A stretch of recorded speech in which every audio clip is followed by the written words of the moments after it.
Dimitri dizendo que não vai se incriminar. Bom, para quem não está na aula ao vivo e começou a ver a gravação da aula a partir de agora, a gente não estava falando de nada não, tá? Estava aqui tranquilo, trocando ideia sobre a matéria. Então, mais uma aula 2, duas visões sobre criação de moeda. Quem foi meu aluno em monetária semestre passado, coitado, de novo, né? Mais uma aula um tanto quanto repetitiva, embora esse assunto lá em monetária eu dou ele ao longo de 2, 3 aulas. Então aqui ele vai ser bem condensado, vai ser um bom meio aí de dar uma refrescada na memória para a gente se entender melhor. Essa aula de hoje ela não tem tanta ligação com o resto da disciplina como foi a aula anterior, porque a aula anterior eu falei de política monetária, e daí aquilo ali é o resto da matéria quase toda estudando aquilo em maiores detalhes. A de hoje ela fica mais só como uma informação a mais para a gente ter em mente, e porque é um bom modo de entender o básico do básico do básico do sistema bancário e financeiro, que é a criação de moeda. Então, só para passar assim ligeiramente para vocês terem uma visão do todo, antes de eu começar a entrar nos pormenores. Eu vou falar rapidinho de balanços contábeis, para quem estiver meio enferrujado nessa parte, mas vai ser bem ligeiro mesmo. Vou falar como era a visão monetarista de criação de moeda. Não vou passar por essas álgebras aqui com calma, eu vou passar meio correndo, porque isso já é assunto que até quem não foi meu aluno certamente já viu isso, porque isso aqui é o básico da economia monetária, talvez tenha visto até em macro, introdução, alguma coisa assim. E vou explicar por que para muitas pessoas, e não são pessoas burras nem nada, é tipo todo mundo que trabalha em bancos centrais por aí e em grandes bancos privados, essa visão já não reflete mais a realidade. A visão melhor de como que moeda é criada nas economias, ela é refletida na visão de moeda endógena. Daí eu vou explicar como ela funciona. Vamos passar por esses gráficos aqui, que é de um artigo do Banco Central da Inglaterra. Quem foi meu aluno em monetário, de novo, né? Até teve que, como opção de resenha, esse artigo para ler. Vou passar então por todas essas figurinhas. Essa aqui é uma que dá mais trabalho. Daí aqui eu vou entrar em detalhes. A parte monetarista eu vou meio correndo, essa eu vou com calma. E depois falo aqui dos limites para a criação de moeda e termino só com uma reflexão de... Então, por que os monetaristas acreditavam nas coisas daquele jeito, se muita gente hoje acha que está errado? Bom, é porque isso já foi certo em alguma vez na história. Hoje já não é mais, por diversas questões que a gente vai discutir lá no final da aula. Então, agora sim eu volto lá no meu primeiro slide e agora a gente vai, então, slide por slide, né, acompanhando a aula. Qualquer dúvida, vocês podem falar no chat. Daí, de novo, eu vou pedir o favor que, caso dê alguma instabilidade aí na minha conexão, se travar ou algo assim, se vocês puderem, avisem no chat, que daí qualquer coisa eu tenho sempre a opção de desligar a câmera e tal. Resumidamente aqui, a parte contábil, né, só para a gente lembrar, um balanço contábil, para quem nunca viu, ou para quem está bastante enferrujado, ele tem dois lados. Ele tem o lado do ativo e o lado do passivo. No lado do ativo é tudo que uma pessoa tem, ou que uma empresa tem, ou que um banco tem, ou que o governo tem, ou que o Banco Central tem. O ativo são as posses. E discriminado no quê? E isso sempre tem valores também. Aqui eu só coloquei os nomes, mas um balanço contábil mesmo teria empréstimos, tantos mil, milhões, bilhões de reais, reservas, mesma coisa, e assim vai os valores. Aqui eu só coloquei o nome dos lançamentos. Os passivos são as fontes de recursos, que é de onde veio o dinheiro para a pessoa ou para a empresa adquirir tudo que está no lado do ativo. Se tudo veio, se é um balanço pessoal, e tudo ali fui eu juntando dinheiro para comprar um apartamento e um carro, ou eu peguei um empréstimo uma época, mas já terminei de pagar, já está tudo quitado. Então, qual que foi, em última instância, a fonte de recursos? Fui eu que me autofinanciei. Então, no lado do passivo, eu só vou ter uma coisa, patrimônio líquido. Patrimônio líquido é a parte do passivo que mostra o que foi da própria pessoa, se a gente está falando de um balanço pessoal, ou que os donos ou sócios da empresa colocaram para financiar a compra dos seus ativos. O resto dos passivos daí é o capital de terceiros, é aquele dinheiro que não é meu, eu peguei emprestado no banco, ou que não é da empresa, ela pegou emprestada no banco ou no mercado financeiro, por exemplo, lançou uma debênture, no caso de um banco lançou um CDB, algo assim. Então, um dinheiro que não é dos sócios ou não é da própria pessoa, entrou ali para ajudar a comprar esses ativos. Ativo e passivo sempre tem que ser igual, porque tudo que foi comprado aqui teve alguma fonte de recurso aqui do lado. Daí tem exceções também nisso, porque às vezes o ativo, por exemplo, né, abrir um rápido parênteses aqui na explicação, dentro dos ativos pode ter, por exemplo, ações de empresas. E as normas contábeis internacionais exigem uma coisa que é chamada de marcação a mercado. Desculpa pelo meu R, vocês do Ceará devem estar estranhando, né? Marcação a mercado, que eu sou do Mato Grosso, nosso sotaque é caipira. Mas esse é meu R. Tá? Então, essa marcação a mercado é o quê? No balanço contábil tem que estar lançando todo dia o valor das ações no valor do dia. Então, fechou hoje a Bovespa.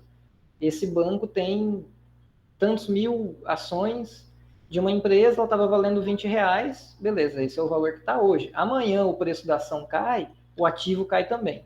Então, para essas exceções, tem sempre reavaliações de balanços, quando são ativos com liquidez diária, tem que ter a tal da marcação a mercado, e isso às vezes pode deixar, por exemplo, a empresa com patrimônio líquido negativo, caiu muito o valor do ativo, daí tem que abater do patrimônio líquido para dar a contraparte do lado do passivo. Mas isso é um detalhe menor, não vem tanto em questão aqui para a gente agora. Então esse é o básico, tá, de balanços contábeis que a gente precisa para entender criação de moeda, que é basicamente, ela surge como um ativo ou como um passivo, dependendo do caso, da etapa histórica ou da teoria que a gente está utilizando. A tal da base monetária, que é o que a gente vai ver já já quando eu falar aqui dos monetaristas, ela é a soma de dois itens nos passivos do Banco Central. Ela é a soma do papel moeda, que é aquele papel moeda que o Banco Central imprimiu e está com as pessoas, mais especificamente o papel moeda em poder do público. Porque do papel moeda impresso, o Banco Central tem papel moeda emitido, uma parte fica dentro do próprio Banco Central, ele não lançou ainda, ele imprimiu, mas não lançou para a economia. Daí tem uma parte que fica parada nos bancos, que é o caixa dos bancos, e daí o resto é o tal do papel moeda em poder do público. Então, de todo o papel moeda emitido, essa parte, que é o papel moeda em poder do público, somada com as reservas bancárias, aquelas mesmas que eu falei um monte na aula passada, esses dois compõem esse agregado monetário chamado base monetária. Daí tem o outro agregado depois, que são os meios de pagamento, ou o M1, que daí é a soma do papel moeda em poder do público, de novo, mais esses depósitos bancários aqui, os tais depósitos à vista, que é basicamente dinheiro em conta corrente das pessoas no sistema bancário. Bom, vamos para a visão monetarista de criação de moeda, que é a mais comum de ser encontrada em manuais, em livros, e até em muitas aulas. Normalmente se estuda, e as pessoas acabam saindo com a visão de que moeda é criada desse jeito aqui que os monetaristas falam. Eu mesmo saí da minha graduação achando que era assim. Ao longo do mestrado não vi nenhuma disciplina que explicasse nada, não fiz nada de economia monetária no mestrado, então também continuei acreditando com isso durante boa parte do mestrado. Só nas leituras da dissertação que eu fui me ligar e entender que essa visão ela já não reflete mais a realidade do mundo hoje. Deixa eu só fazer uma breve digressão histórica aqui, vou tentar ser bem breve nisso, que é o seguinte, o que é moeda? Né? Quando é que surge moeda? Daí, de novo, quem foi meu aluno em monetário ouviu isso, mas eu vou passar aqui como se fosse um áudio do Zap na velocidade 1,5 ou 2. Moeda, ela surge alguns milhares de anos antes de Cristo. Aquela tal da escrita cuneiforme, que a gente estuda lá na história do ensino médio, que era aqueles negócios de argila com os risquinhos, aqueles risquinhos eles eram registros contábeis de templos. Aquilo é o primeiro surgimento de moeda, é lá que surge moeda e ela aparece na economia como um registro contábil. Então, o início daquelas escritas até tem um sistema de escrita anterior à escrita cuneiforme, que eu me esqueci o nome, e é o documento de escrita mais antigo do mundo, e nele está escrito assim, 37 mil, daí uma medida de peso, de trigo, do fulano, daí tem o nome do fulano escrito, tem uma marca lá, tipo uma assinatura que é do fulano. Então, o documento mais antigo, ele não é um poema, ele não é uma história, ele não é uma lenda, não é um documento religioso, nada. Ele é um registro contábil. E a assinatura mais antiga, o primeiro ser humano que a gente conhece o nome, é o nome dessa pessoa, que não se sabe se é o contador que fez aquilo, ou se é a pessoa que tem um crédito com o templo, ou se é uma pessoa que tem uma dívida com o templo. Mas esse é o primeiro nome de algum ser humano que se conhece da história e vem de um documento que é um registro contábil. E ali é moeda, aquilo era moeda. Ela não tinha uma manifestação física, não circulava, eram registros contábeis feitos em blocos de argila, né? E era escrito enquanto a argila estava mole, a pessoa escrevia e depois secava. Então é assim que surge moeda historicamente. Ao longo do tempo ela vai em diferentes locais tomando diferentes formas. O que a gente mais está acostumado a imaginar quando pensar surgimento de moeda, a gente já pensa nas moedas metálicas, tipo uma coisa meio Idade Média, ou talvez Império Romano, ou Grécia Antiga. Moedinha metálica já, o ouro, ou a prata, ou o bronze, com uma marquinha ali impressa na frente. Quando a moeda era desse jeito, só havia moeda física nas economias circulando. E esse sistema contábil dos templos sumérios e ali do Oriente Médio já não existia mais. Então, nessa época, moeda para ser criada precisava ter metal, precisava ter ouro, precisava ter prata. Se não tivesse mais ouro ou prata, para fazer novas moedinhas, não tinha mais moeda. Com o tempo, surge um outro tipo de moeda, que é o seguinte: as pessoas começam a colocar essas moedas em um negócio chamado banco. O banco te dá um papel dizendo o fulano tem tantas moedas aqui, pega aqui o papel, e com o tempo as pessoas começam a usar esse papel que está escrito, que dá para ir lá no banco trocar por tantas moedas, começam a usar esse papel para fazer as suas transações, e não mais a moeda. Então surge o papel moeda de papel mesmo, né, e não a moeda metálica. Com o tempo, daí já séculos depois, esse papel moeda ele perde o lastro com as moedas de metal precioso.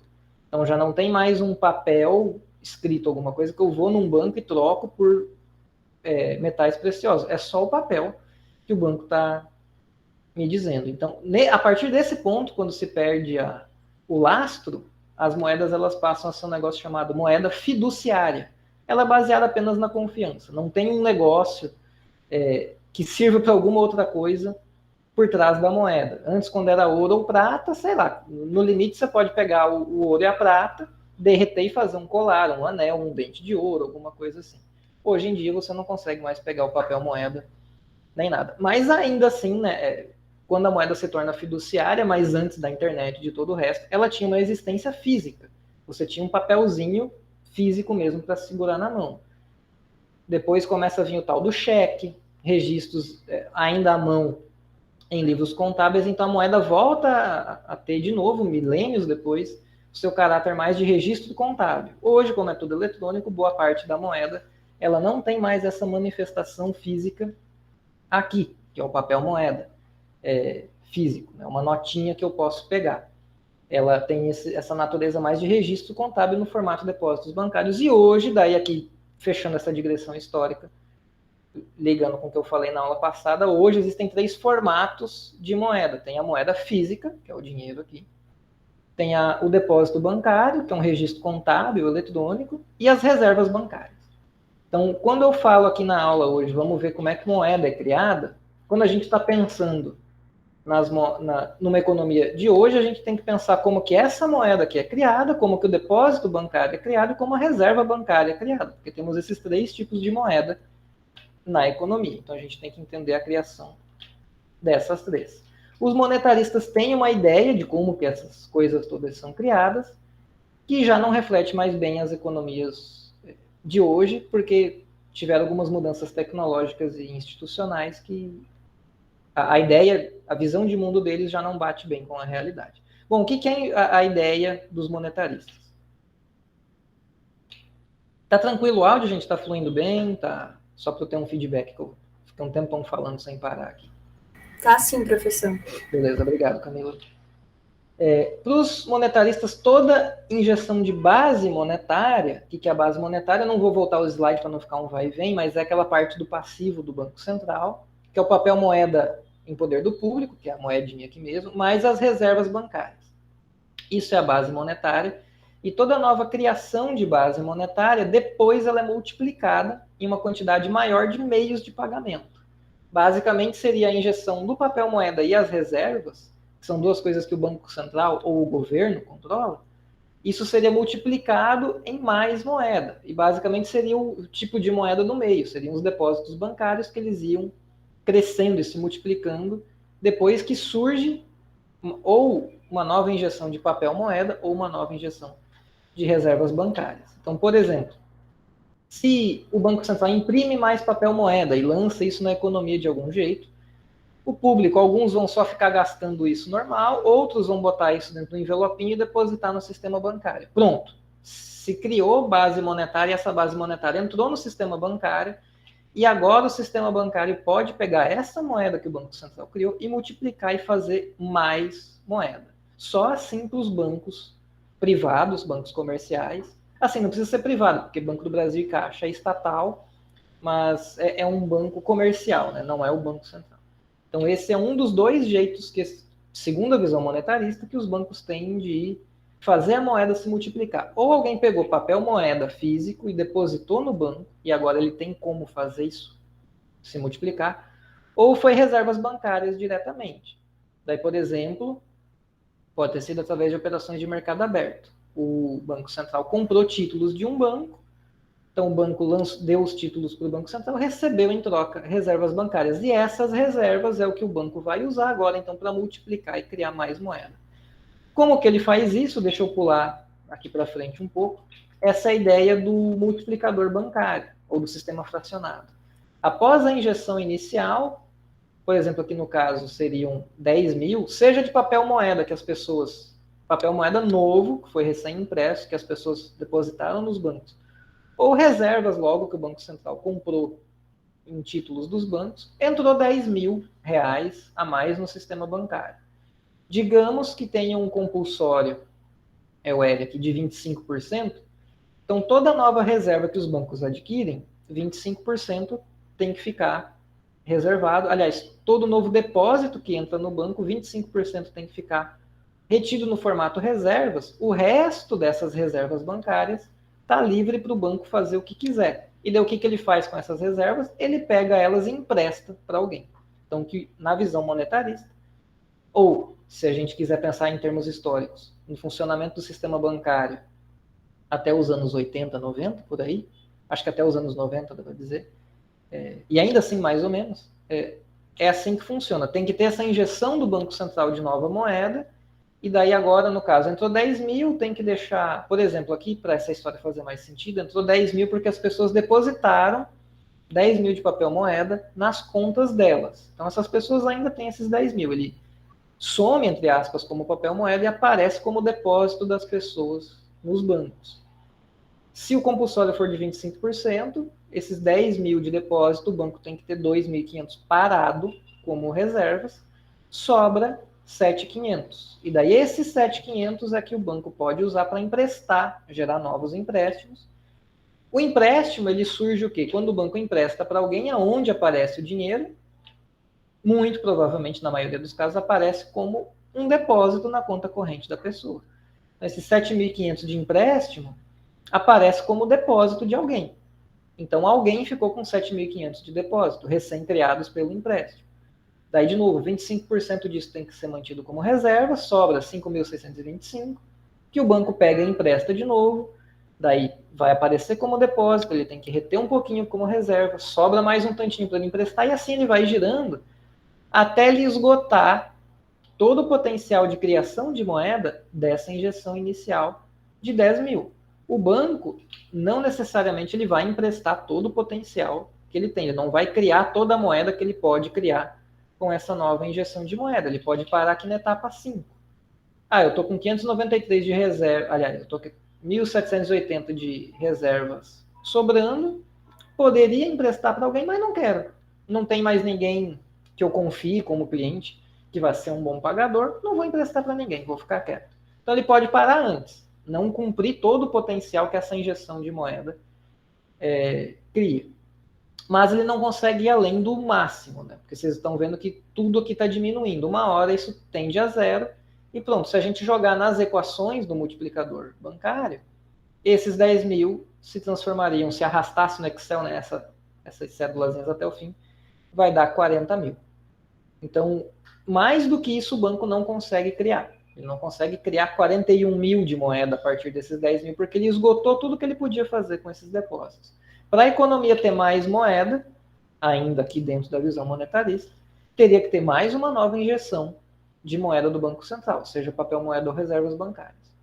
Porque ele injetou, os bancos esgotaram o potencial de criação, pronto. Daqui para frente não se cria mais moeda, a não ser que o Banco Central queira. Daí, se ele quiser, tudo bem, cria mais. Se ele não quiser, não se cria mais nada de moeda. Essa é a visão monetarista de criação de moeda. Se a gente joga numa figurinha, e daí, assim, as equações eu pulei, gente, porque não tem porquê. Eu não vou cobrar isso de vocês, isso vocês já viram em monetária, ou em macro, ou nas duas. Então, não tem por que entrar nisso de novo. Mas se a gente joga numa figurinha, a base monetária é o papel moeda em poder do público, mais as reservas bancárias, que em livros mais antigos chamam de encaixes bancários, e os meios de pagamento é o papel moeda em poder do público de novo, mais os depósitos à vista. A inclinação dessa reta é o multiplicador bancário. Então, você tem uma base monetária que se multiplica em mais meios de pagamento, a causalidade vai da base para os meios de pagamento.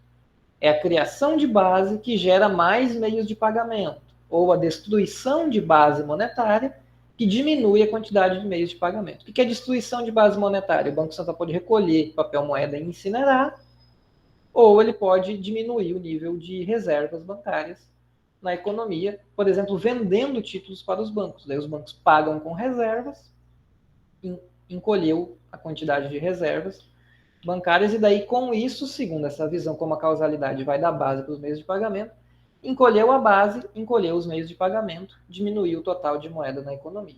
E daí, só para encerrar a visão monetarista, já fugindo um pouco aqui da criação de moeda, em última instância, para os monetaristas, o que são os bancos? Eles são intermediários financeiros, eles captam depósitos passivamente dos agentes, eles esperam que os agentes coloquem recursos dentro dele, para daí ele pegar esse recurso, deixar reservadinho o que ele precisa guardar no compulsório, emprestar o que sobra, esperar esse que ele emprestou entrar de volta no banco, reservar de novo o que ele tem que deixar de compulsório, e assim ele vai girando até ele esgotar. Eles são passivos no sentido da criação de moeda. Eles até criam, mas dentro daquele limite, dentro do que o Banco Central está permitindo, com a base monetária que o Banco Central criou. Para ter novos empréstimos na economia, tem que ter reservas antes, na visão monetarista. Então, nessa historinha aqui, se eu já esgotei todo o potencial de criação de moeda a partir dessa injeção inicial aqui, de base monetária, eu não consigo mais, eu, banco, não consigo mais gerar novos empréstimos, na visão monetarista. E cadê? E o Banco Central, como o Banco Central controla o total de reservas, não assim 100%, mas ele consegue influenciar porque ele pode fazer operações de mercado aberto e aumentar ou diminuir o total de reservas. E como é ele que manda imprimir moeda ou recolher moeda velha e incinerar, é o Banco Central que controla a base monetária. Como ele controla a base monetária e a causalidade vai dela para os meios de pagamento, então o Banco Central ele controla os meios de pagamento também, a partir de o controle que ele tem da base monetária. Como, além disso, os monetaristas acreditam na teoria quantitativa da moeda, que é aquela MV igual a PQ, que é total de moeda, vezes a velocidade de circulação dela, é igual a quantidade de produtos vezes o preço desses produtos. Daí, dentro da TQM ainda se supõe a velocidade constante de circulação de moeda e que o produto está no potencial, daí o que determina a inflação é a quantidade de moeda, ou seja, para finalizar toda a visão monetarista do lado monetário, o Banco Central controla a base monetária. Como a causalidade vai da base para os meios de pagamento, o Banco Central também controla os meios de pagamento, que é o total de moeda. Como a teoria quantitativa da moeda é válida, controlando o total de moeda, o Banco Central consegue controlar a inflação. Então essa é a ideia, a visão de mundo monetarista, que não se aplica mais muito bem à realidade de hoje. Gente, alguma dúvida, alguma questão? Alguém se perdeu nessa parte? Tá tudo bem?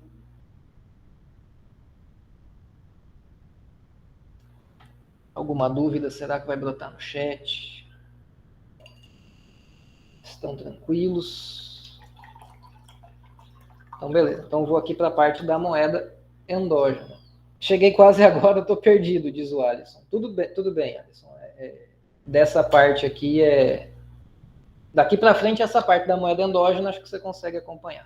Mas o que eu estou falando aqui, só para você não ficar tão boiando, estou mostrando como moeda é criada nas economias de hoje. Expliquei a visão monetarista, que é essa que você não conseguiu acompanhar desde o início. E agora a gente vai ver a visão de moeda endógena. Essa você vai conseguir acompanhar do começo. Uma visão de moeda endógena, isso aqui, esse slide eu fiz há 2 semestres atrás. Hoje eu até daria uma riscadinha aqui, porque de um semestre para o outro a pessoa sempre vai lendo uma coisa nova, conversando com outras pessoas, vai aprendendo mais.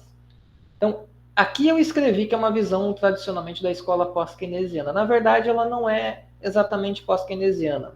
Dentre as escolas contemporâneas de pensamento, ela teria origem no pensamento pós-keynesiano.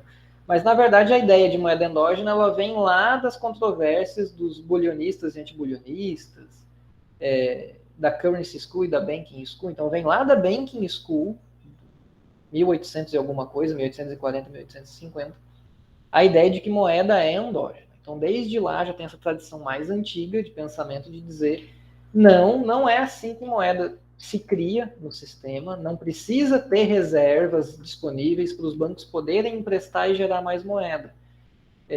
Os bancos, é o contrário, a causalidade sai dos meios de pagamento para a base. E não existe um multiplicador monetário, que seria essa ideia monetarista, que na verdade há um divisor monetário, inverter a ideia de tudo isso aqui. Mas eu acabei escrevendo antes esse pós-keynesiano, não revisei os slides com calma, mas está feito aqui a correção. Segundo essa visão, toda vez que um banco concede um empréstimo para alguém, moeda foi criada. E não precisa ter, antes disso, mais ou menos reservas à disposição do banco. O banco, se for resumir bem essa visão, o banco ele pega e empresta o dinheiro para algum cliente. Depois ele vai atrás de reservas. Eu precisava ter reservas porque eu gerei o empréstimo. Quando eu banco, gero o empréstimo, a pessoa que eu estou dando o empréstimo, ela está ganhando dinheiro que surge do nada, e isso é uma das questões também da moeda endógena. Moeda surge do nada. O banco concedeu um empréstimo para alguém, brotou moeda. Alguém pagou o empréstimo, desapareceu moeda, porque a moeda ela é fiduciária e ela é um registro contábil. Então, a moeda, o que ela é, na verdade, no formato depósito bancário, ela é um registro contábil nos livros contábeis ou nos balanços contábeis dos bancos.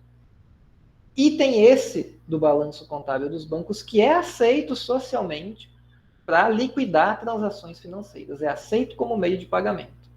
Se uma outra empresa qualquer pega um lançamento do seu balanço e diz, gente, isso aqui é moeda, eu vou dar para você aqui um lançamento, eu sou o mercadinho da esquina, o fulano comprou fiado aqui de mim.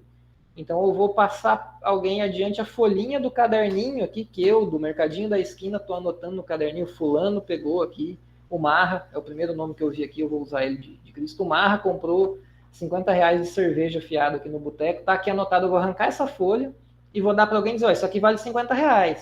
Daí depois o Marra te paga. Isso tem como servir como moeda? Esse tipo de lançamento contábil do boteco da esquina funciona como moeda só se alguém aceitar o papel anotado à mão dizendo que o Marra deve R$50 no boteco. Se ninguém mais aceitar, isso não é moeda. Então, moeda ela é um instrumento que é uma questão de convenção social, que as pessoas... É pior que eu devo mesmo, mas é só 50, mano. Mas não se preocupe, não vai virar moeda, porque dificilmente as pessoas vão... um pouco mais. Dificilmente as pessoas vão aceitar isso como moeda. Então, moeda, por um lado, é convenção social, porque alguém aceita que do banco, o depósito bancário, esse item que está no balanço contábil do banco, o depósito, eu posso transferir para alguém, eu fiz um Pix. Então, saiu um lançamento aqui do banco para um registro em outro banco e as pessoas aceitam e está tudo bem. Você trocar um serviço ou vender um produto transacionando com base nisso, usando isso como meio de pagamento, usando isso para liquidar a sua transação. O papelzinho do boteco da esquina dificilmente seria aceito. Então, moeda tem essa característica de convenção social, ela funciona assim porque as pessoas acreditam que ela funciona assim, tem também a questão legal por trás. Não é só porque as pessoas acreditam, é também porque existe toda uma série de legislação por trás, do Estado que aceita isso como forma para você pagar seus impostos. Então tem um lado legal também, tem um lado jurídico, tem um lado mais de convenção de é assim porque as pessoas acreditam. Então, como existe legislação para amparar e como as pessoas aceitam e está tudo bem, moeda surge do nada. Ela é um construto da mente humana, que todo mundo aceita e é assim que funciona. Toda vez que se cria um empréstimo, dentro da visão da moeda endógena, que é a visão que praticamente todo mundo dentro dos bancos centrais aceitam e praticamente todo mundo em qualquer banco grande vai estar aceitando também, tem publicações aos montes sobre isso, o banco concedeu o empréstimo, ele gerou moeda, ele criou moeda. No formato que? Nesse formato aqui? Não. A pessoa pode depois converter a moeda que foi criada para papel moeda, mas o banco não cria moeda nesse formato porque ele não pode imprimir isso aqui. Ele é proibido, por lei, de imprimir notas de reais. Se mudarem a legislação e deixar o banco usar sua impressora para imprimir reais, daí beleza, o banco vai poder criar moeda no formato papel moeda. Hoje, as leis não permitem. Permitem ele criar moeda somente no formato depósito bancário. Eles podem criar moeda no formato reservas bancárias? Também não, porque isso também quem cria é o Banco Central. Então, moeda, em um dos seus 3 formatos, é criado de modo autônomo pelos bancos. O Banco Central não controla. São os bancos comerciais concedendo empréstimos, eles criam moeda. E quando as pessoas pagam empréstimos, quando as empresas pagam empréstimos, moeda é destruída. Então, essa é a visão da moeda endógena, é a visão a qual eu acredito. Então, para mim e para quase todo mundo que mexe com isso na prática, é assim que funciona. Então, acho que é tranquilo da gente dizer que é assim que o mundo funciona mesmo. Estou aqui tentando ser bem diplomático de aceitar visões diferentes de outras escolas de pensamento econômico. Embora dê para dizer com muita segurança de que é assim que o mundo funciona mesmo. Pergunta do Alisson. Opa, peraí, surgiu 2 perguntas. Do Marra, aí o Banco Central controla os empréstimos através da taxa de juros dele, não controla, ele influencia. Daí aqui que é a mudança.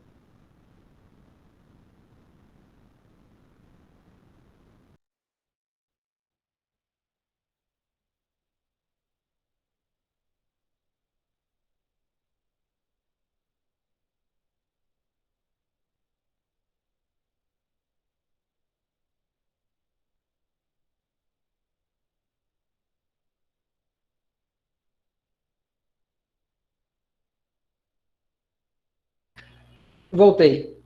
Estão me ouvindo? Estou aqui ainda? Beleza. Estamos ouvindo, professor, mas a câmera está travada. A câmera travou? Então, agora voltou, agora voltou. Ah, voltei? Voltei, beleza. Tá. Então vocês me ouviram xingando a Multiplay? Não, essa parte a gente não ouviu. Ah, então que bom que travou, porque eu comecei a xingar aqui. Na terça-feira, 4h40 também caiu. Bom que o chat não sumiu. Tá aqui a pergunta ainda. Então deixa eu retomar aqui. Multiplay sempre dando emoção para a aula, para ninguém cair no sono. Marra, aí o Banco Central controla os empréstimos através da taxa de juros dele, não controla estritamente a quantidade mais, Marra. Ele influencia a quantidade de moeda, porque ele bota a Selic mais para cima ou mais para baixo, isso torna o crédito mais ou menos caro, faz com que as pessoas queiram pegar mais ou menos dinheiro emprestado, e daí vai ter mais ou menos moeda na economia.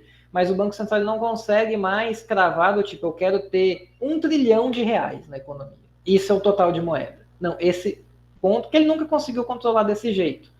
Mas se quisesse, ele daria para ficar ali aproximado. E isso ele não faz mais. Ele pode influenciar, porque hoje a meta dos bancos centrais é controlar taxa básica de juros e não mais agregados monetários. Os bancos centrais abriram mão desse tipo de controle. Da pergunta do Alisson, mas o que dá credibilidade para acreditar no mercadinho da esquina? Aí que tá, Alisson. Por isso que o papel do mercadinho da esquina não é aceito como moeda. Porque é muito difícil você ter credibilidade no que o mercadinho, ou que o boteco da esquina tem, o que ele pode estar usando, né, para gerar um novo tipo de moeda. Né? Não tem nada, a princípio, que dê credibilidade. Por isso que não temos moedas circulando por aí que são anotações do caderninho do mercadinho da esquina. Por isso que temos depósitos bancários dos bancos, porque daí nele temos credibilidade.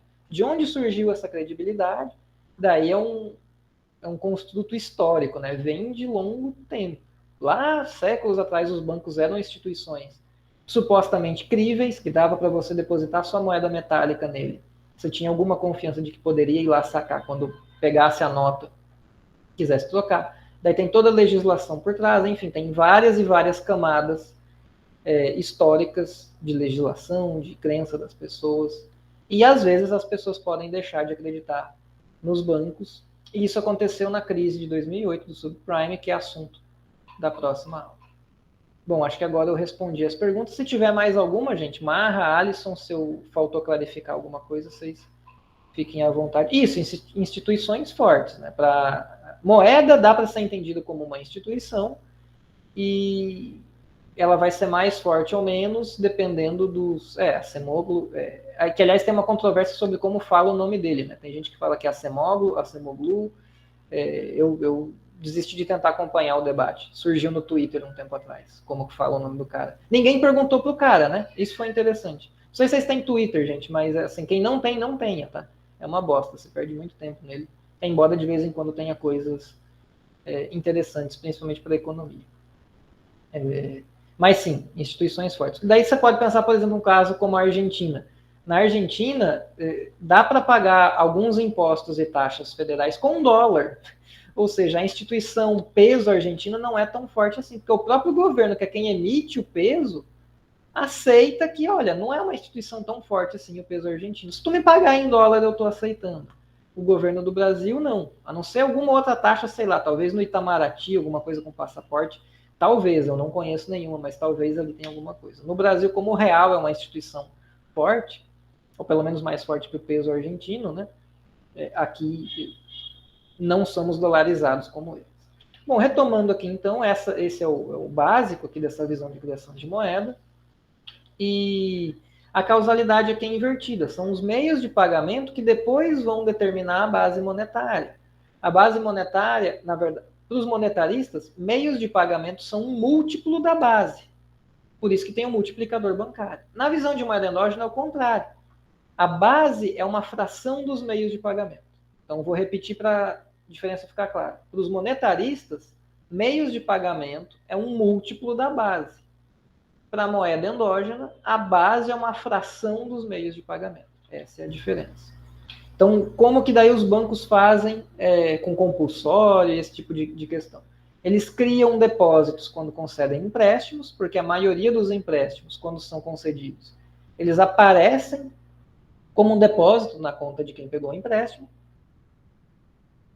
e depois circulam livremente pela economia quando essa pessoa pega esse dinheiro e começa a gastar e pagar. Então o banco cria isso, ao conceder um empréstimo aparece o depósito, quando esse depósito é criado, ele aparece no balanço do banco, pode acontecer de que agora ele tenha que ter mais reservas do que antes, porque antes talvez ele estivesse exatamente no mínimo de compulsório que ele tinha que ter, como fração dos seus depósitos. Como ele criou um novo depósito ao conceder o empréstimo, ele agora precisa ter mais reservas. Daí agora que ele vai atrás das reservas. Ele pega emprestado de algum outro banco no mercado interbancário ou diretamente do Banco Central via redesconto. E daí essa diferença aqui é a chavinha, a principal delas, a virar o modo de funcionamento das economias e deixar de ser mais parecido com o que os monetaristas acreditavam e ser mais parecido com o que o pessoal da moeda endógena acredita. Porque antigamente, e daí aqui dependendo do país, na Inglaterra, desde o século XIX, o Banco Central da Inglaterra segue um preceito que é o do emprestador de última instância, que é aquele que, com esse conceito, o Banco Central está dizendo o seguinte: se ninguém mais emprestar para um banco que está em apuros, eu, Banco Central, vou lá e empresto. Mas eu só vou emprestar em última instância, só se ele não conseguir usar o mercado para isso. Por isso, emprestador de última instância. Bancos centrais em outros países, o da Inglaterra começou a ser emprestador de última instância quando ele viu que, quando começava a ter uma crise bancária, e ele dizia, tudo bem, Natália, e o Banco Central da Inglaterra dizia, não vou emprestar para o banco que está em apuros, vou deixar quebrar. Daí quebrava um banco, arrastava vários outros bancos juntos, empresas, desemprego, e a economia ia para o buraco. Com o tempo, daí foi um dos vários debates das controvérsias do século XIX, que eu citei antes, lá da Banking School com a Currency School, a Banking School dizia que o Banco Central tem que intervir nesses casos. Ele tem que, sim, ser um emprestador de última instância de quem está em apuros para evitar que dê uma crise sistêmica. Não é só deixar um banco falir. Quando um banco, se for grande, vai à falência, ele empurra a economia toda para o buraco. Não tem por que a gente deixar isso acontecer se nós, aqui capitalistas, coletivamente, concordarmos em dizer para o Banco Central da Inglaterra, que é uma instituição que tem um caráter privado, e quando ele surge ele era um banco privado, inclusive tendo atividades de banco comercial mesmo, depois isso muda. Então nós aqui, elite financeira, elite econômica da Inglaterra, vamos fazer um acordo aqui com o Supremo, com tudo, de dizer, o Banco Central da Inglaterra vai sim emprestar, em última instância, para o banco que tiver em apuros financeiros. E daí, com isso, a Inglaterra conseguiu diminuir o número de crises financeiras que aconteciam lá. O Fed, Banco Central dos Estados Unidos, surge em 1913, se não me falha a memória. Antes tinham algumas outras instituições e leis que regiam quem que controlava o sistema financeiro e tal. Mas um dos motivos para o Fed surgir é pessoas do sistema financeiro olham para a Inglaterra e dizem, olha, lá na Inglaterra eles estão conseguindo evitar a crise financeira porque tem o Banco Central e ele atua como emprestador de última instância. Vamos fazer isso aqui nos Estados Unidos.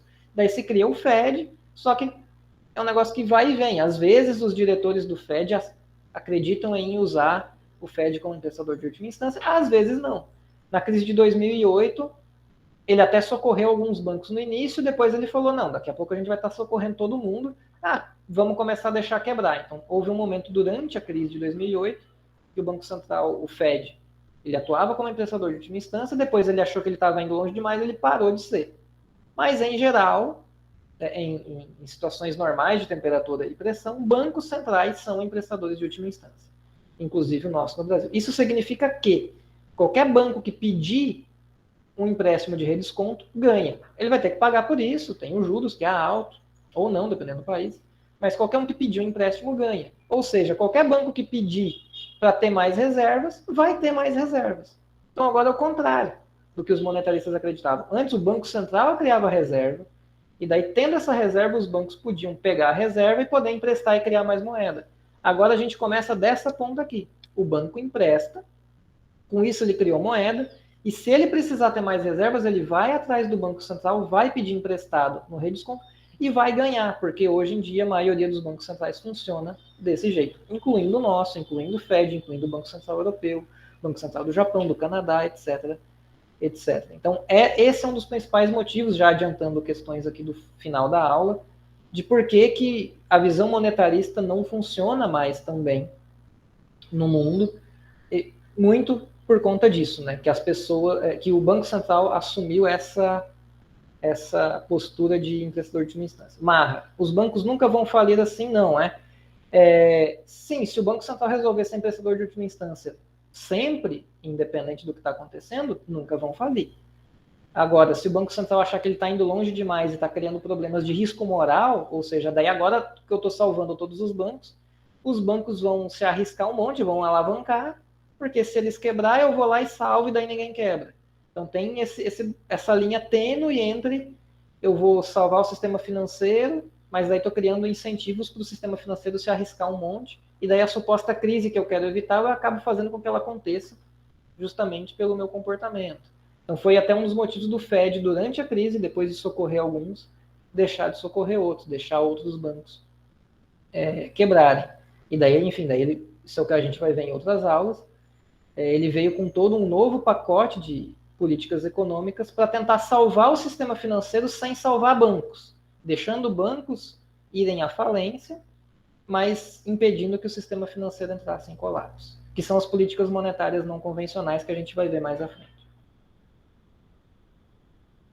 Mas, na ausência de crises, o que costuma acontecer é que numa situação normal, o banco só vai ali e pede um redesconto para o Banco Central, normalmente ele vai ganhar. E daí não é uma questão assim de quebrar ou não, é uma questão só de ajustar o seu balanço, porque você criou, por exemplo, muitos depósitos porque concedeu muitos empréstimos, então você está abaixo do mínimo de reservas, precisa ajustar esse mínimo, Foi no interbancário, não conseguiu tudo que precisava, pega o que falta como redesconto e vida que segue.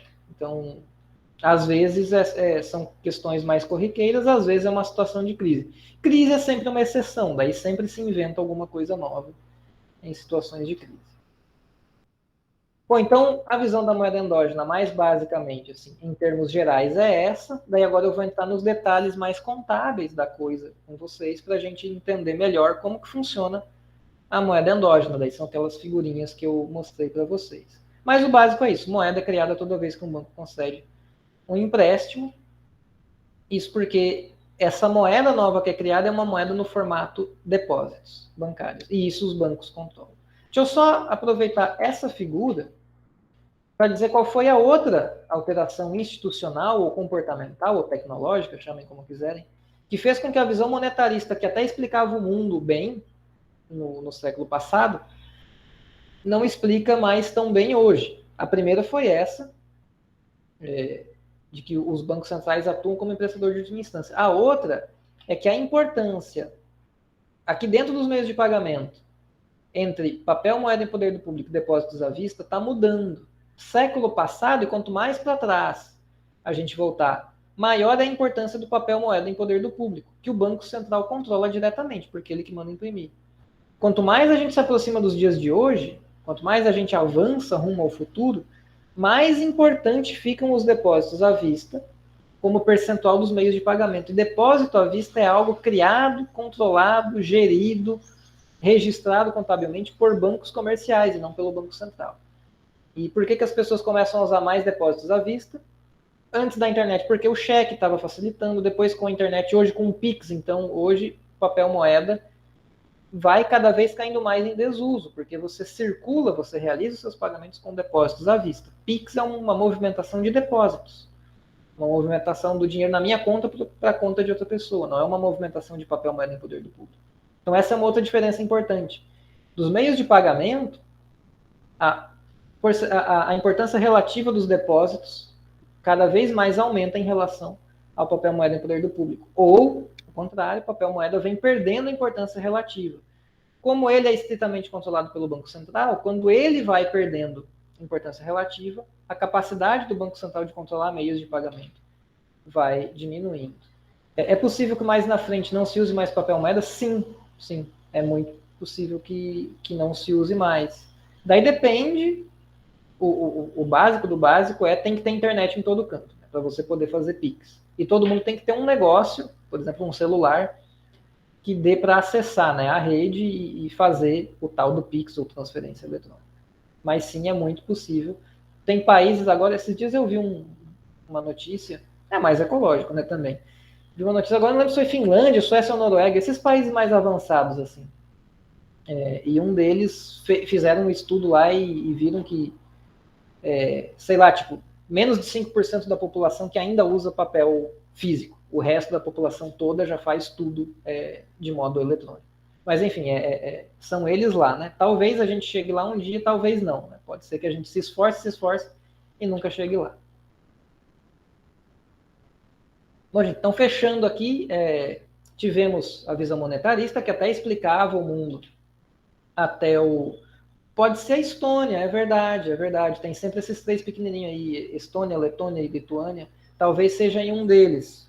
Agora, talvez não seja nesses maiores. Pode ser também. Eu vi isso em algum lugar e a minha memória agora me deixou na mão. Então, vimos a ideia monetarista. Já não funciona tão bem. As duas mudanças principais que fizeram a mudança de a visão monetarista não explicar mais também a realidade. A realidade está próxima da visão da moeda endógena. O mais básico os bancos centrais atuam como emprestador de última instância, ou pelo menos a janela de redesconto é aberta irrestritamente em tempos normais, e as pessoas estão cada vez mais usando depósito à vista e cada vez menos papel moeda em poder do público. E essa questão é os meus últimos slides que eu trouxe agora aqui para o início. Agora o que a gente vai ver é só o lado contábil, com desenhinhos, para entender bem a operacionalização da moeda endógena, como a moeda é criada e movimentada hoje em dia nas nossas economias. Então temos aqui o período 1, Banco Central, bancos comerciais e consumidores. O o Banco Central tem seus ativos, e aqui está como non-money, ou seja, são ativos quaisquer que não influenciam na quantidade de moeda e a gente não vai precisar se preocupar. E nos passivos eles têm as reservas bancárias e currency, que é o papel moeda em poder do público. Aliás, papel moeda, né? Todo papel emitido. E isso aqui é a base money, ou a base monetária, né? A soma desses dois. Os bancos comerciais têm como ativos as reservas, eles têm lá no Banco Central, e um pouquinho de papel moeda. E como passivo, os depósitos das pessoas. Os depósitos das pessoas é um passivo para o banco, um ativo para as pessoas. E as pessoas também têm um pouquinho de papel moeda. E como passivo, eles têm qualquer coisa que não influencia aqui na história. E daí, essa soma aqui é o broad money, ou meios de pagamento. No período seguinte, o T2, que é a linha de baixo, os bancos comerciais concederam um empréstimo para alguém. E o que acontece contabilmente quando ele concede um empréstimo? O banco cria para a pessoa novos depósitos, então a pessoa ganhou um novo ativo, ela está com mais dinheiro na conta, porque ela pegou emprestado, só que agora ela tem um passivo também. São os novos empréstimos, ele precisa pagar. E daí, esse passivo da pessoa é um ativo do banco, e esse passivo do banco é um ativo da pessoa. Então, tem uma questão meio cruzada aqui, né? O depósito novo é um ativo da pessoa, é um passivo do banco. Por que é um passivo do banco? Porque eu peguei o dinheiro emprestado, ele apareceu na minha conta. Se eu quiser sacar e pegar papel moeda ou transferir para alguém, o banco tem que fazer isso para mim. Porque senão, que graça tem eu pegar, né, um empréstimo? Eu pego um empréstimo para usar o dinheiro. Então, é um passivo do banco, porque o dinheiro é meu, está no meu ativo e eu movimento a hora que eu quiser. E se eu quiser remover esse depósito desse banco, eu removo. O que vai sobrar vai ser essa minha relação aqui. Eu, pessoa física, tenho um passivo com o banco, que é um empréstimo que eu tenho que pagar, e o banco tem esse ativo porque é um dinheiro que ele vai receber no futuro. Então, contabilmente é isso. Apareceu aqui esses novos retângulos e vejam, a base monetária não se mexeu. Se criou mais moeda sem precisar mexer na base monetária, sem o Banco Central emitir papel moeda, sem ele precisar mexer nas reservas. E na Inglaterra, se não me falha a memória, lá não é cobrado, não é utilizado o sistema de reservas compulsórias, não tem compulsório lá. Então, se criou esses novos depósitos e o banco não precisou ir atrás de mais reserva, porque não tem nenhum nível mínimo que o banco precisa ter de reserva. Então, está tudo resolvido aqui. Porque esse artigo foi escrito pelo Banco Central da Inglaterra. Obviamente, ele está explicando o sistema financeiro deles lá. Se fosse para o nosso, o que o banco ia ter que fazer? Ele ia ter que ir atrás de um pouco mais de reservas. Ele deveria ter colocado verde, né? Ele procura essas reservas, ele poderia pegar no interbancário, ou se ninguém no interbancário emprestasse, ele pega um redesconto no Banco Central, daí sim, aumentou a reserva. Mas a reserva aumentou depois. Primeiro veio o empréstimo e o depósito, e depois as novas reservas. Isso adaptando um pouco a história para o nosso Banco Central aqui, né, para o nosso sistema financeiro. Então, seguindo, para a gente entender um pouco mais aqui, outras formas de criar moeda para além dos empréstimos. Aqui, estamos começando aqui. Esses não é do artigo, tá, gente? O artigo cita, mas não fez o desenho, daí eu que fiz o desenho depois. Então, os consumidores, eles têm aqui títulos quaisquer, tipo debêntures, título público e patrimônio líquido, e o Banco Central, o Banco Comercial tem aqui patrimônio líquido imobilizado. O Banco Comercial vai comprar esses títulos do consumidor. Então, o consumidor vai receber em troca depósitos, apareceu o depósito para ele. E o Banco Comercial aumentou o tamanho do seu balanço. Ele criou depósitos aqui e adquiriu esses títulos aqui. Se for um sistema que tem compulsório, ao ter esses depósitos aqui, o Banco Comercial vai ter que ir atrás de reservas como proporção desse tanto de depósito. Se for um sistema como o inglês que não tem, daí tudo bem. Fim da história aqui. Quando o consumidor investe num CDB, que é o Certificado de Depósito Bancário, que é um título que o próprio banco emite, daí o consumidor pega lá o seu dinheiro do seu depósito e compra o CDB. E o banco comercial, que antes tinha aqui depósitos, ele transformou depósitos em CDB, que ele acabou de emitir, e esses depósitos sumiram, foram destruídos contabilmente, porque era um recurso que existia como depósito das pessoas, era uma relação consumidor ativo depósito, banco passivo depósito, e agora virou uma relação CDB, ativo do consumidor. passivo do banco comercial e se destruiu moeda, no sentido M1.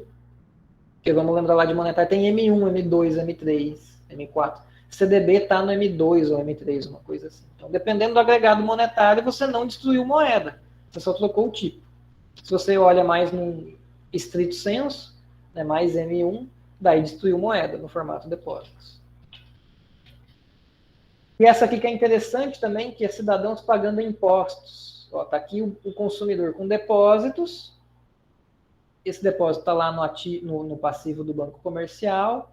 E a contraparte, digamos, o banco comercial não fez mais nada. Entrou o depósito, não foi um depósito que esse banco aqui em questão, só para ser mais didático. Ele não criou esse depósito veio de outro banco. Veio um PIX de alguém de outro banco, que talvez tenha criado lá como empréstimo, e a pessoa que pegou o empréstimo transferiu para alguém que é correntista desse banco que está desenhado aqui. Então, quando veio essa transferência, entrou o depósito da pessoa, entrou junto reservas bancárias. Quando a pessoa paga lá a GRU, Guia de Recolhimento da União, para pagar um imposto federal, debitou do seu depósito, do dinheiro na sua conta corrente, e creditou no Caixa Único ou na conta única do Tesouro Nacional lá no Banco Central. E daí, com essa movimentação aqui, saiu o depósito, deixa eu desenhar setinha para ficar mais didático. O recurso que estava aqui como depósito das pessoas se movimenta e vai lá para o Caixa Único do Tesouro Nacional. E as reservas somem, porque era uma contraparte contábil que o banco tinha, a gente vai entender isso melhor já já. E ela some por quê? Porque o depósito sumiu, o depósito se movimentou, saiu da conta da pessoa e entrou para a conta do governo federal. E daí as reservas se movimentaram junto como contraparte contábil. Essa das reservas, se ficou boiando, a gente vai entender no próximo desenho, o mais difícil deles. E último desenho, daí eu falo disso aqui e encerro a aula. Até aqui alguma dúvida, gente, nos desenhos? Foi tranquilo? Tá tranquilo, professor. Beleza, então, gente. Então vamos para esse outro desenho que ele é mais complexo. Tem muita coisa rolando aqui. De novo, quem foi aluno no Lei Monetária já viu. Não custa ver de novo, porque essas coisas aqui elas são importantes. É sempre bom dar uma reforçadinha. Então vamos lá. Aqui a gente tem um monte de informação. Estou com a caneta ligada. Deixa eu ligar aqui o meu apontador de novo. Aqui temos 2 pessoas e 2 bancos. Cada pessoa tem conta em um banco. Então temos 4 agentes desenhados aqui. Temos uma pessoa que vai comprar a casa, já. Temos uma pessoa que está vendendo a casa. Daí tem o banco da pessoa que vai comprar a casa e o banco da pessoa que vai vender a casa. A pessoa que vai comprar a casa, ele vai pegar um empréstimo para poder comprar a casa. Então, inicialmente está tudo igual aqui, ó, os dois. A gente tem o mesmo tanto de depósito, o mesmo tanto de papel moeda. Os bancos deles têm balanços iguais, tamanhos iguais, mesmo tanto de reservas bancárias lá no Banco Central, mesmo tanto de depósito aqui, mesmo tanto de papel moeda. A diferença só é que o cara que tem a casa tem um ativo a mais, que é a casa. Essa é a única diferença aqui. Daí, beleza, esse aqui é o período 1, esse ladinho esquerdo. Agora vamos para o lado do meio, que é o período 2. O cara que vai comprar a casa pegou o empréstimo. Não comprou ainda a casa, só pegou o empréstimo. O que aconteceu? Mesma coisa que a gente viu lá no primeiro desenho. Essa pessoa tem mais dinheiro nos seus depósitos, aumentou o tanto de dinheiro na sua conta corrente. Deixa eu abrir essa janela aqui para tá ficando quente. E ele ganhou um passivo, um novo empréstimo, porque ele tem que pagar para o banco. E o banco ganhou um novo ativo, que é justamente esse empréstimo, e um novo passivo, que é um novo depósito, que acabou de ser criado.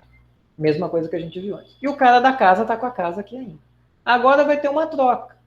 Esse quadradinho do novo depósito vai ser trocado pela casa. Os 2 agentes eles vão fazer uma troca. O cara que pegou o empréstimo dá dinheiro em troca da casa. Então vai ser essa troca aqui do balanço. Esses quadradinhos vão fazer assim. E daí é o que acontece aqui, nessa última parte, nesse último terço do desenho, em que o comprador da casa, ele trocou esse novo depósito para ter a casa, e o que vendeu a casa está com mais depósitos. Beleza. Do ponto de vista das pessoas, acabou a história. Não tem mais nada aqui para ser dito. Do ponto de vista do banco, dos bancos, esse novo depósito foi transferido, ele caminhou do banco de uma pessoa e foi para o banco da outra, porque aqui a gente está supondo que uma pessoa tem conta corrente no Bradesco e outro no Itaú. Então, o depósito caminhou para o outro banco. Com isso, também caminhou reservas, porque tem que ter a contraparte contábil disso. Esse banco ele perdeu recursos, esse ganhou recursos, por isso que tem que ter a contraparte contábil das reservas bancárias. É essa parte que muitas vezes algumas pessoas não entendem. Então, aqui eu abro a pergunta para saber. Alguém não conseguiu captar por que as reservas são transferidas junto quando vai o depósito? Se alguém não entendeu, dá um aviso aí no chat que eu dou uma explicação a mais. Se todo mundo entendeu, tudo bem. Explica, professor, de novo, por favor. Então vamos lá então. Daí aqui eu vou usar um recurso didático que eu usei. Eu expliquei isso, gente, ó, as doideiras minha, né? Semestre passado eu dei aula também de introdução à economia nas engenharias. E eu dei isso aqui na aula para eles, as ideias, né? Da aula de monetária para a galera da engenharia, né? Na cadeira de introdução. E eles não estavam entendendo, obviamente, porque não é fácil entender isso. Daí eu peguei um recurso didático, eu olhei para minha mesa e eu vi um enfeitezinho que eu tenho, que é esse pequeno mestre Yoda aqui, que eu gosto de Star Wars, eu tenho esse mestre Yoda, que veio de brinde alguma vez que eu fui no cinema. E me lembrei, eu estava na outra sala tem uma estante de livro, e minha esposa tem esse outro brinde aqui, de um McDonald's, que uma vez ela comprou, que é um Minion, porque ela gosta muito dos Minions. Daí eu fiz uma historinha do Yoda com o Minion. Quando eu fiz a historinha com os dois, daí a galera toda entendeu a tal das reservas. Eu só não sei se eu vou me lembrar da historinha do jeito que eu contei, mas vamos lá. Digamos que o Minion, vou botar aqui embaixo do bracinho dele. Tá aqui o Minion, ele tem seus 20 reais, tá segurando os 20 reais aqui embaixo do braço dele. E ele vai e diz pro Yoda, Yoda, segura esses 20 reais aí pra mim, rapidão, segura aí. Beleza, agora o Yoda tá aqui segurando os 20 reais do Minion. Pergunta, esses 20 reais é do Yoda? Não. Mas tá na mão de quem? Do Minion ou do Yoda? Do Yoda. Então o Yoda ele tá segurando uma coisa, tá em posse dele. Tá em posse dele é um ativo, 20 reais. Agora, é dele mesmo esses 20 reais? Não, é do Minion. Então o Yoda tá com 20 reais no seu ativo, porque ele tá segurando 20 reais. Tá com ele, é dele, 20 reais. Agora é dele mesmo, ele tem uma obrigação envolvendo esses 20 reais para com uma outra pessoa? Tem. Tá aqui o Minion, é dele. Então ele tem um passivo também, o Yoda. Ele tem um passivo que é a obrigação de devolver para o Minion quando o Minion pedir. Quando o Minion pegar de volta, o Yoda não tem mais nada. Ele não tem mais o ativo, porque ele não está mais segurando nada na mão dele, nem o passivo, porque ele não deve mais nada para ninguém. E o Minion tem os 20 reais como ativo e passivo nenhum, porque ele não está devendo nada para ninguém. Aqui é a chave para a gente entender, conseguir, acho que lembrar direitinho a história que eu contei lá. Por que quando se transferem reservas, se transferem depósitos, se transferem reservas também? Aqui faltou um outro bonequinho para eu poder usar, mas eu serei a terceira parte da história. Digamos que foi lá um Minion, falou, Yoda, segura esses 20 reais aqui para mim rapidão. Daí o Yoda segurou. Com isso, o Minion, ele ainda tem, os 20 reais ainda é dele. Então ele ainda tem um ativo, 20 reais. Só que esse ativo do Minion não está mais no formato papel moeda, porque ele não está mais com os 20 reais embaixo do braço dele. Está lá no Yoda. O que ele tem é depósito no Yoda. Mas o Minion ainda tem 20 reais de ativo. O Yoda tem 20 reais de ativo porque ele está segurando 20 reais. E ele tem 20 reais de passivo, porque ele tem que devolver isso para o Minion. Daí digamos que o Yoda vai e fala, Minion, eu não estou em condições de segurar, até porque a nota é maior que eu vou dar para alguém grande segurar essa nota. Vou dar para o Silvio. Daí vou eu e seguro os 20 reais, que é do Minion, porque o Yoda está pedindo para que eu segure. Quando eu, Silvio, estou segurando esses 20 reais, o Yoda está com algum ativo? Não, porque ele não está segurando mais nada. Ele está com algum passivo? Também não, porque ele não tem que devolver mais nada para ninguém. Quem está segurando sou eu. Eu, Silvio, tenho um ativo que eu estou segurando 20 reais. E tenho um passivo que é o quê? Eu tenho que devolver para o Minion quando ele me pedir. Então, quando o Yoda transferiu o ativo, vamos voltar a olhar a figurinha aqui. quando o Yoda transferiu o ativo, que era esses R$20, que a gente pode chamar esses R$20 de reservas, quando ele transferiu para mim, ele transferiu o ativo, porque ele não está mais segurando os R$20. E ele transferiu o passivo, que era o depósito, que era a obrigação de dar o dinheiro para o Minion. Para mim também. Eu sou o outro do banco. A gente pode rabiscar aqui esse Buyer's Bank e colocar aqui Yoda. Riscar esse e colocar aqui Silvio. Riscar reservas e chamar isso de R$20. E riscar isso aqui e chamar de R$20 também. R$20, só que esse aqui é para o Minion. Quando o Yoda transferiu esses R$20 para mim, o Yoda se livrou dos R$20 que ele estava segurando de ativo, que na figura se chama reservas, e se livrou do passivo, que é devolver de R$20 para o Minion, que na figura se chama depósitos. E eu, que não tinha nenhum ativo R$20 na minha mão, nem o passivo, que é a obrigação de devolver para o Minion, adquiri duas coisas. Um ativo, que é o R$20 que está na minha mão, e um passivo, que é a obrigação de devolver esses R$20 para o Minion. Por isso que quando o depósito é transferido de um banco para outro, sai o depósito de um banco para o outro e também sai a reserva, porque o banco ao mesmo tempo está abrindo mão de ter um recurso dentro dele e também está abrindo mão, está se livrando de ter a obrigação de dar esse recurso ou movimentar esse recurso para a pessoa. Ele já movimentou, ele já se livrou. Por isso que a transferência de depósitos, se transferem os depósitos e se transferem junto as reservas. Deu para entender agora? Agora ficou claro, professor. Ficou bom, né? Essa história do Minion e do Yoda, quando eu inventei ela, terminou a aula lá de introdução semestre passado, eu fiquei, caralho, velho, essa aqui eu viajei, legal. mas ficou boa, né? Dá para entender. Ficou top. É só riscar aí as coisas. Quem ainda ficou meio boiando, porque é muita informação, mas quem boiou, mas quer entender, depois assiste a gravação, que vai estar lá no sistema, e acompanha. Pega qualquer duas coisas aí de vocês, sei lá, pega carteira e celular. Daí o celular passou R$20 para a carteira. Daí como é que funciona? E qualquer coisa escreve no caderno e vai acompanhando junto com o vídeo, que daí vocês vão entender por que quando se transfere o depósito, se transfere junto as reservas. Essa é uma boa história do Minion e a do Yoda. Inclusive, depois dessa aula, eu sempre deixo os dois do lado do computador, porque caso numa aula eu precise inventar alguma história, eu estou com os dois aqui já. Então é isso, gente. Criação de moeda endógena, já falamos muito. Para encerrar, eu vou falar dos limites de criação dessa moeda. Natália voltou agora, perdeu a história do Minion e do Yoda, Natália. Você perdeu um grande enredo cinematográfico, esse crossover entre meu malvado favorito e Star Wars. Depois vê a gravação, que é imperdível. Então, limites para a criação de moeda. Porque, beleza, se você escuta essa história toda que eu contei de moeda endógena, você vai achar que a vida é uma festa. O banco comercial cria moeda quando quer, ele empresta dinheiro, ele cria moeda, e assim ele vai criando, e não acaba nunca. Não é assim, existem limites para isso. Então, também na visão da moeda endógena, se entendem que existem limites para essa criação de moeda. Não é uma coisa assim à toa. Tem essa playlist aqui, tá, gente? Quem quiser assistir, só que tá em inglês, mas tem um esqueminha lá de legendas automáticas do YouTube, da português. Não fica tão bom, mas dá para acompanhar. Então, são vários os limites. O primeiro é como que o banco lucra.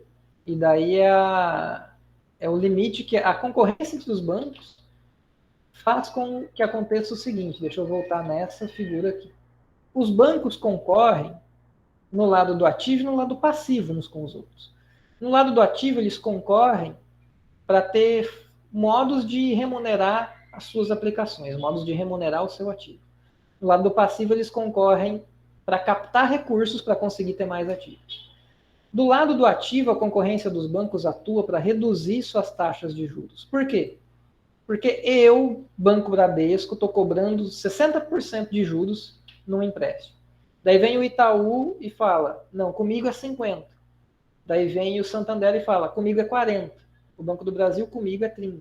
E assim a dinâmica de concorrência dos bancos, se eles concorrerem mesmo, né, vai atuar no sentido de reduzir essas taxas de juros, fazer com que elas cada vez caiam mais. Do lado da captação de recursos é o contrário. A tendência é empurrar esse custo cada vez mais para cima. Eu, Bradesco, pago 1%. Eu pago 80% do CDI no meu CDB. Para quem emprestar dinheiro para mim, eu pago 80% do CDI. Essa é a rentabilidade de quem emprestar dinheiro para mim, Bradesco. Daí vem o Itaú e fala, comigo é 90% do CDI. Daí vem o Santander e diz, eu pago 100% do CDI. Daí vem o Banco XP e diz, promoção, CDB do Banco XP, 200% do CDI. Isso, inclusive, é algo real. Eles fizeram mesmo essa promoção, CDB pagando 200% da taxa DI. Então, essa é a dinâmica de concorrência. Uma hora, essas taxas, pode ser que elas cheguem lá, pode ser que nunca cheguem, mas se chegar, acabou a história de criar moeda. Porque de tantos bancos concorrer para conceder empréstimos e ir puxando essa taxa de juros para baixo, e de tanto eles concorrer para captar recursos, subindo os juros da remuneração para cá, uma hora os juros que eles cobram do ativo fica igual ao do passivo. Se isso se inverter, os bancos começam a ter prejuízo. E daí eles não querem ter prejuízo.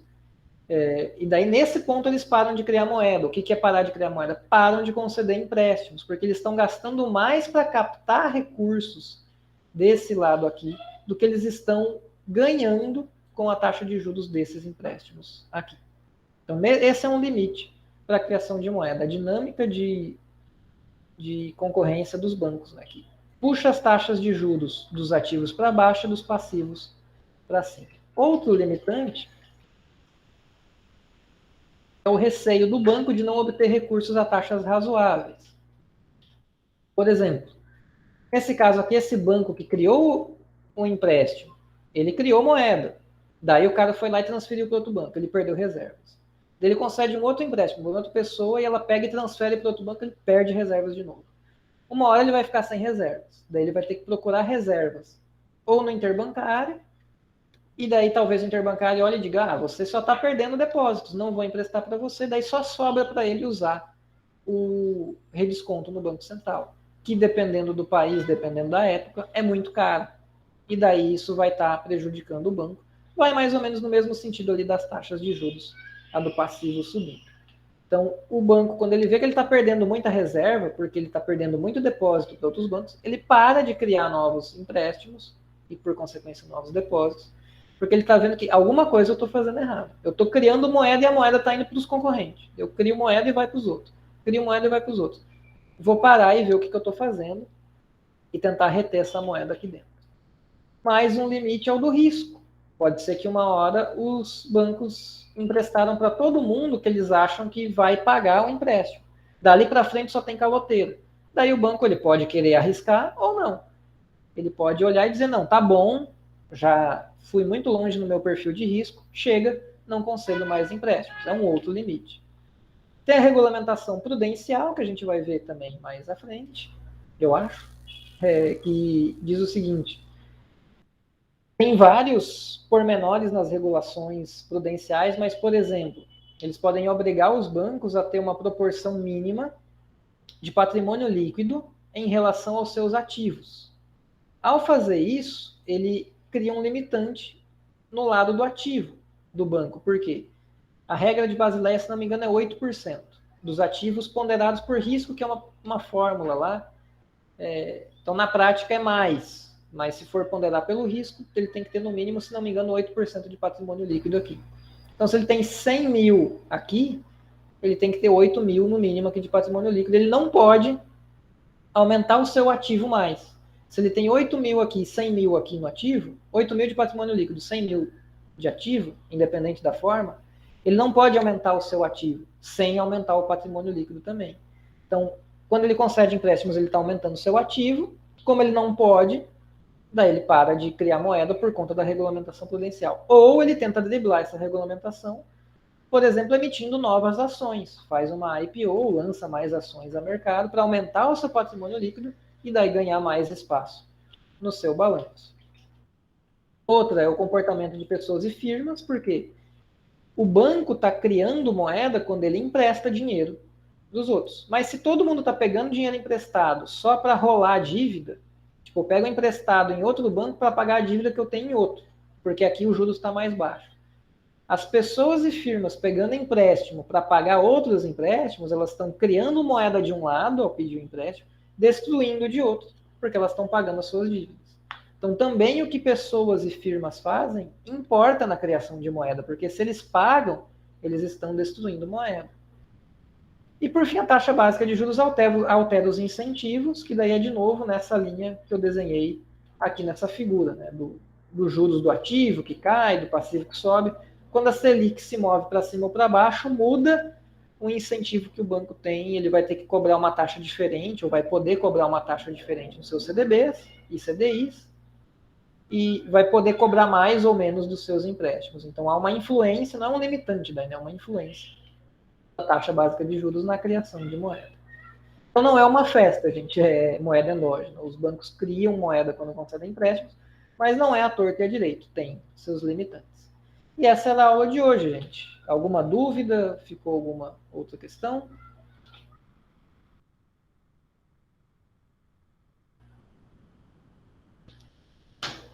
Muita informação, né? Quem foi de monetária viu isso em 2 aulas compridas, viu tudo aqui juntinho em uma só. Então tá, gente. Então, por hoje é isso. Eu tenho mais slides, mas eu não vou passar nessa parte teórica, porque eu não vou falar mais de teoria, praticamente. Uma ou outra aula que eu vou falar de teoria em aula, o resto é mais prático. Então, eu deixo para lá essa parte. Então, quem já está tranquilo aí, não tem mais perguntas a fazer, por favor, coloque o nome da chamada, o nome na chamada, né, para eu ter o registro de quem apareceu. E quem perdeu aí, como a Natália, o momento do Minion, eu vou mostrar para ela porque ela não viu, tá aqui, ó, o Minion e o Yoda. Não perca que essa explicação não é todo dia que você vê aula de economia monetária com Minion e com Yoda. E, gente, é isso, então. Espero que tenham gostado, espero que tenha servido para alguma coisa aí esse conhecimento de hoje. E nos vemos na próxima aula, que semana que vem, se não me engano, deixa eu só abrir aqui, antes de dar tchau de vez para vocês. Semana que vem é tudo assíncrono, né? Deixa eu só confirmar aqui. Meu Deus, eu estou abrindo o arquivo errado. Estou abrindo. Cadê meu planejamento? Mas quase certeza que é tudo gravado. Eu só quero garantir que eu estou dando a informação correta para vocês. Aqui, tópicos. Então tá, semana que vem não nos vemos ao vivo, porque terça e quinta serão aulas gravadas, tá certo, gente? Então, aulas gravadas é semana que vem.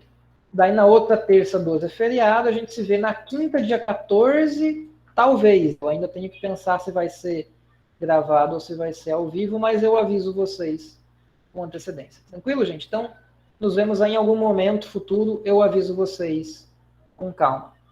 Então, até a próxima. Até, professor. Obrigado. Obrigado. Valeu.